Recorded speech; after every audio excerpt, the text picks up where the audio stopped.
Avatar: The Last Airbender has arrived, and with it, a whole new wave of cards have entered Magic the Gathering. I am so excited to go down to my local game store and participate in a pre-release or draft event this weekend. I even have a guide to help you show up and win, but have you seen the prices of a booster box of this set? No. Even if boxes still had 36 packs, which they don't, I simply do not recommend buying a booster box if you're looking to build a constructed deck, especially a commander deck. Pre-release and draft are amazing ways to experience this set, but the best use of your money for single cards for decks is to, say it with me now, buy singles. Oh, but which singles to buy? Well, this video will cover the top 7 cards for the Commander 99, great designs that you may want to pick up and put into your Commander decks. Avatar: The Last Airbender has legendary commanders galore, but this video will only highlight cards meant for the 99 of your Commander deck. So if you see an amazing commander missing, well, that's because it's an amazing commander, but this video is only talking about legendary creatures if they serve as support for the 99. I'll even start with the number 1 pick first. That's right, I'm telling you the best new card first because I want to disqualify it. It may surprise you that the best new card from Avatar for the 99 of your commander deck is a silly little mana dork guy. That's right, it's Badger Mole Cub, a 2/2 Badger Mole creature for 1 generic and a green mana. When the cub enters Earthbend 1, creatures you tap for mana add an additional green. Now, if you are not terminally online like I am, it may surprise you that the commander community is in an absolute frenzy over this card. But is this new mana dork really that broken? Or are Magic the Gathering players doing what they do best in preview season, making a mountain out of a molehill? But before I get into the nitty-gritty of the card's evaluation, I have a card design question. Why are the baby versions of animal creatures always way more broken than their parents? Seriously, look at Owlbear and her cub, Displacer Beast and her kitten, Territorial Scythe Cat and her cub. And in Avatar, all the babies are completely outshining their parents. Mogging them, as the kids say. Kids say that, right? Mogging them? Anyway, that's a question for game design and not the subject of this video. What does Badger Mole Cub mean for Commander? Mana Dork Augmentation is nothing new in Commander. Keenan, Bonder Prodigy, is one of the format's most powerful commanders for a reason. But Badger Mole Cub is kind of like if Keenan turned one of your lands into a Dryad Arbor when he entered play. Granted, the cub only works with creatures, so it doesn't go infinite with Basalt Monolith like Keenan does. This will make it not quite the powerhouse that Keenan is in EDH. But even with these caveats, Badger Mole Cub is certainly one of the best pseudo-mana dorks that Wizards of the Coast has printed in quite some time. If you cast it with a land still untapped, it essentially only costs 1 mana. The boost it gives your untapped, earthbended land pays for half of its mana cost. If you cast it with multiple mana-generating critters already in play, then the cub becomes free, or better. The cub is also busted with a Cryptolith Rite effect in play, such as an effect that makes the cub itself tap for 2 mana. Suddenly, every creature you have in play is a Soul Ring. It has an efficient mana cost to be tutored for via a Green Sun Zenith or other tutor spell. And what's more, if you earthbend onto a fetch land or Evolving Wilds, you essentially get 2 lands for the price of 1. Simply turn the land into a creature, tap it to fetch up a land, and bring the fetch right back into play. Badger Mole Cub is an awesome card for Commander. Honestly, it'll probably be great in every format that you can play it in, but I mentioned wanting to disqualify it for this video so that I could pick a different number 1 card. Why do I want to disqualify this card? Because the dang darn thing is going for $40 dang darn right now. Yeah, that's why. Now, to be fair, this is a pre-sale price, but given how strong the card is, that number may even go up over the next week. It's a great card, an astounding card, don't get me wrong, but $40? That's redonkulous. I mean, Keenan only costs $12. I hope that this card drops in price. I hope that you are all looking it up right now and saying, "Professor, you handsome idiot, now that pre-sale prices are done, the card is only $5. Well, I hope that's the case, but I doubt it. Honestly, I think this card is going to pop off in formats other than Commander, and if that is true, we may very well be looking at one of the most expensive Commander cards we've seen in a standard set since, well, I guess the Soul Stone from Spider-Man? I guess that was standard, right? That was standard. What a time to be alive. Luckily, Badger Mole Cub isn't the only Commander card from Avatar: The Last Airbender, so let's just call it an honorable mention as the most obvious best best new card and focus on some other, hopefully more affordable goodies from the set, shall we? And you know what is affordable? Free collector booster boxes. I'm giving away 10. You heard me, 10 collector booster boxes of Avatar this Friday at 2 p.m. on Whatnot. Hey, how much are these going for right now anyway? No, that's stupid. That's ridiculous. It's crazy expensive. Fine, if you win one, you get to choose. I will send you a collector booster box of Avatar, or I will send you a brand new Switch 2, or I will send you a brand new PlayStation 5, or you know what? Screw it. I'll send you a brand new Steam Deck, the 512 gigabyte OLED one. That's the same damn price as 12 booster packs of standard. You pick. 10 winners. Whatnot is just like if Twitch and eBay had a baby. Sellers are able to list items for buy it now prices or even auction them off. I've got signed cards, signed playmats, and booster packs galore. Plus, if you create a brand new account at www.whatnot.com/invite/Tolarian College, you get a $15 credit to spend on anything you want on Whatnot. $15 for everyone who makes a new account? Get some magic stuff from me. Or anyone. Or maybe walk away with a brand new, well, you tell me, what's it gonna be? Do you want a Switch 2 or a PlayStation 5 or a brand new Steam Deck or 12 booster packs of standard containing cards that look like this?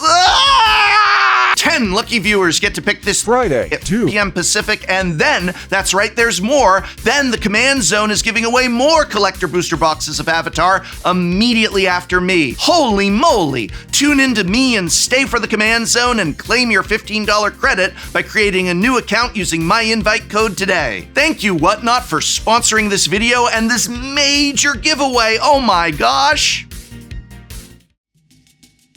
Starting out our list proper, we have a much more affordable card that nonetheless goes in a wide range of decks due to its power and ubiquity. It's the Mechanist, Aerial Artisan. The Mechanist, Aerial Artisan is a 3-mana, 1/3 legendary human artificer ally that reads, whenever you cast a non-creature spell, make a clue. He can also tap to turn an artifact into a 3/1 flyer, but in Commander, the main thing he does is make a clue whenever you cast a non-creature spell. No, this is not a groundbreaking card design by any means, but what it lacks in complexity, it makes up for in being really freaking strong. There are a plethora of creatures in Magic that make tokens when you cast spells, and many of them are great in Commander. There are even multiple 3-mana blue permanents that make clue tokens, specifically when you cast a certain kind of spell. Trail of Evidence, which does so when you cast instants or sorceries, and Forensic Gadgeteer, which needs artifacts. But the Mechanist makes a clue every time you cast any non-creature spell. So it's going to do it when you cast artifacts, or instants, or sorceries, but even enchantments, planeswalkers, battles. They're coming back eventually, Mark Rosewater promised us. And when they do, you better believe you get a clue when you cast one if this is in play. Clue tokens are exceptionally useful tools to make. Each of these tokens represent a fresh card if you have the mana to crack them, which artifact decks often do. Artifact decks also often want their tokens to stick around to pump constructs, or to tap for mana for something like Urza, Lord High Artificer, or to help reduce affinity, improvise, and post-Avatar, waterbending costs. The Mechanist becomes an instant staple in any artifact deck, but he's also a good card in a spell-slinging deck, a Super Friends deck, an enchantments deck, anything that will trigger him often, which is a lot of different types of decks. And even though I discounted his tap ability in Commander, there's actually a context where that ability is great. For example, if you have the Isochron Scepter Dramatic Reversal combo going, you'll generate infinite 3/1 flyers until end of turn. You also generate a clue every time you cast the reversal copy, so you'll get to tap the Mechanist to turn the previous clue you made into a flyer, and then untap the Mechanist and make a new clue when you activate the Scepter again. The possibilities with this card are vast, and there's just such a wide array of decks that the Mechanist will both tune up and power up. The artifacts are only creatures until end of turn, though, so you'll need a way to grant haste in order to translate the infinite flying army into anything other than a menacing set of hood ornaments, but I trust you'll find a way. Removal spells are good in Commander. Rituals are also good. Removal spells that are also rituals? Well, that's never really happened before. Until now.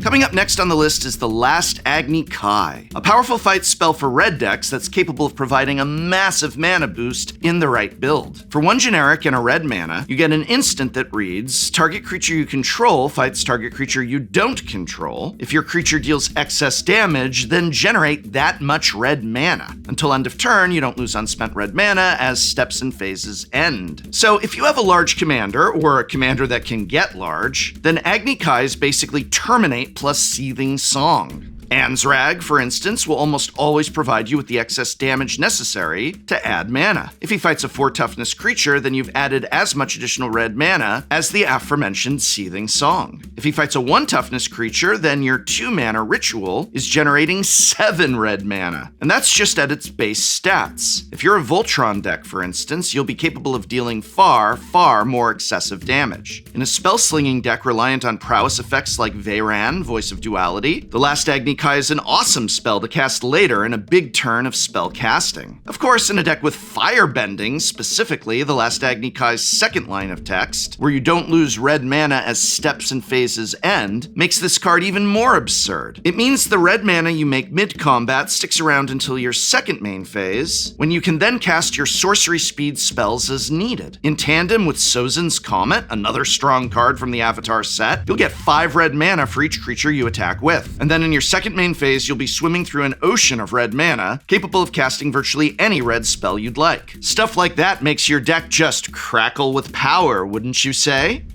The Last Agni Kai won't go in every red deck, but in every red deck it does go into, it will immediately become the card that you're hoping to draw basically every single game. Next up is another legend best suited for the 99.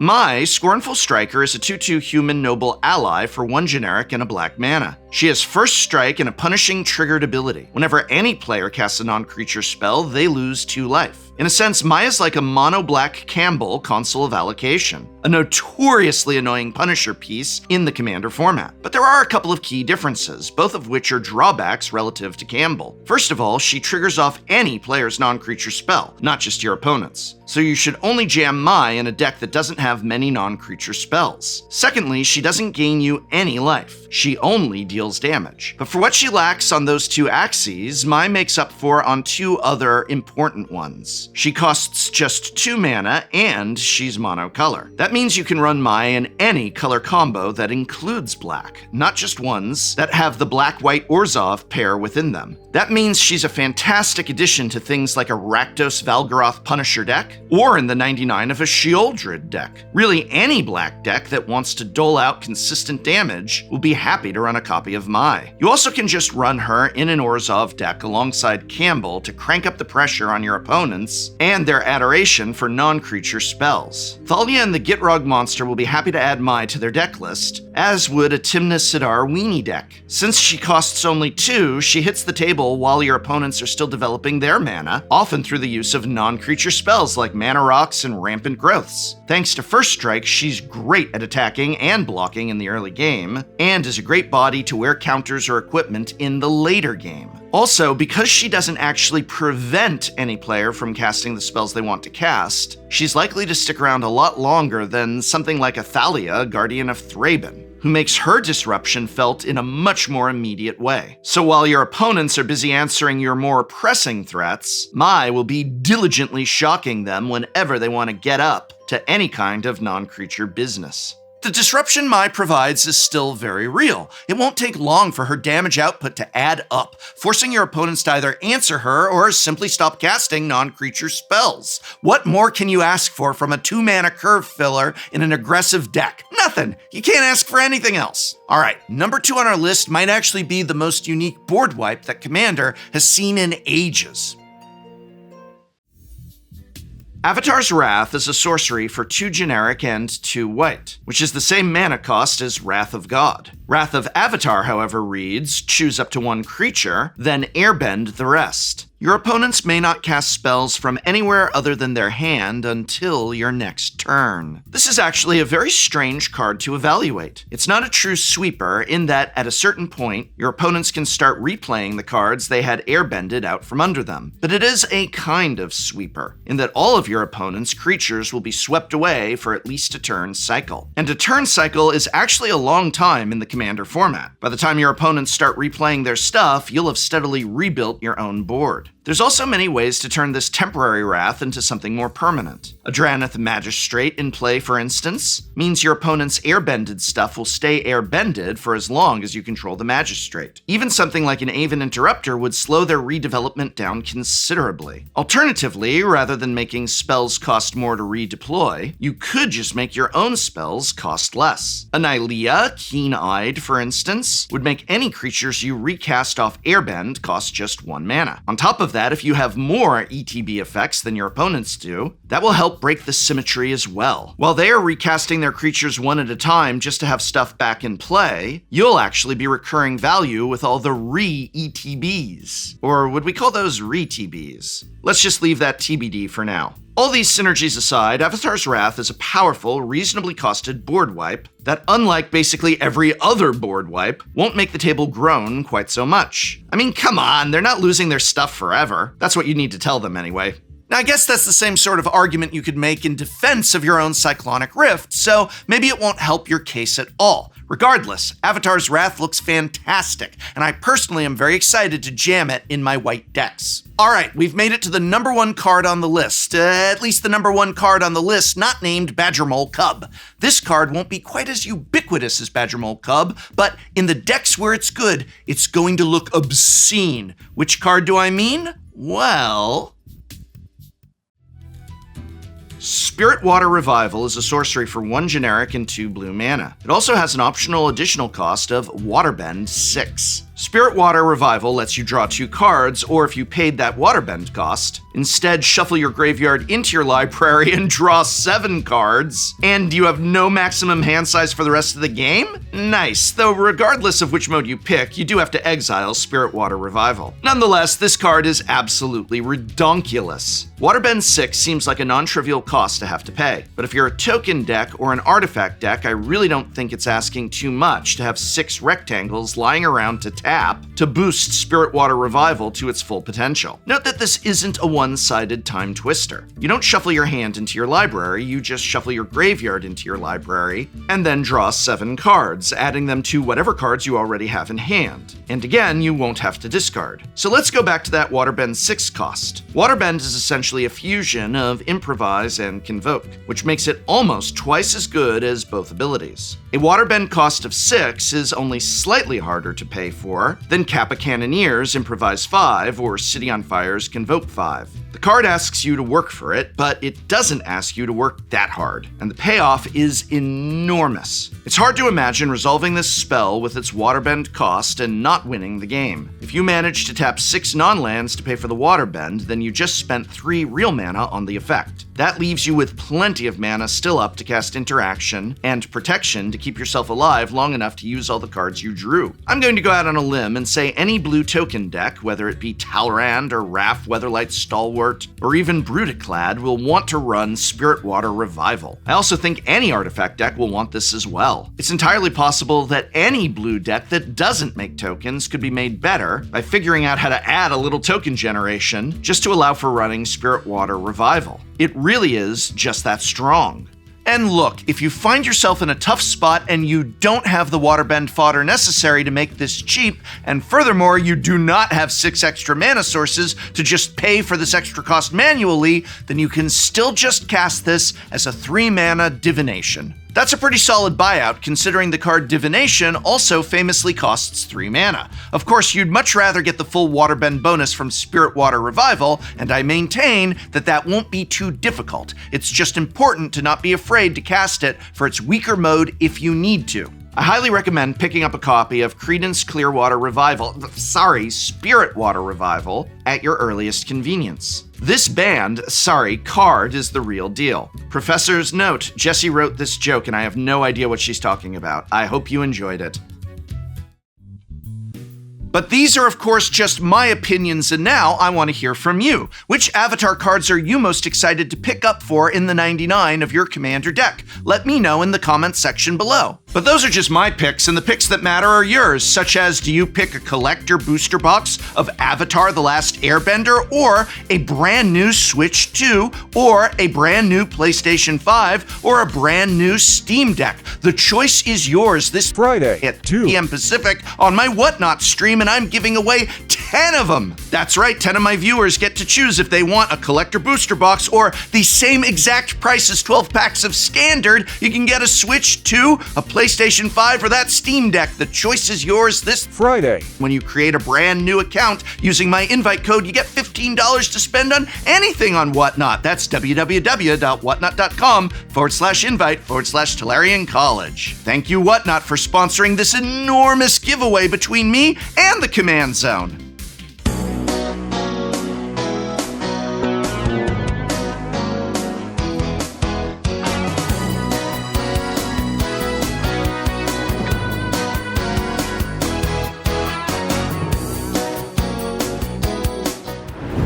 Next time on Shuffle Up and Play. What's up? It's Shuffle Up and Play, and today we have balanced our decks against a medium deck. Mid? Do they call it? I think the kids call it mid. But okay, off. Your deck was bonkers crazy powerful. They replaced a couple cards. And how many was that? 20? I have a really easy turn 1, a Gloom Lake Verge land. for turn. And then I'm gonna draw for turn.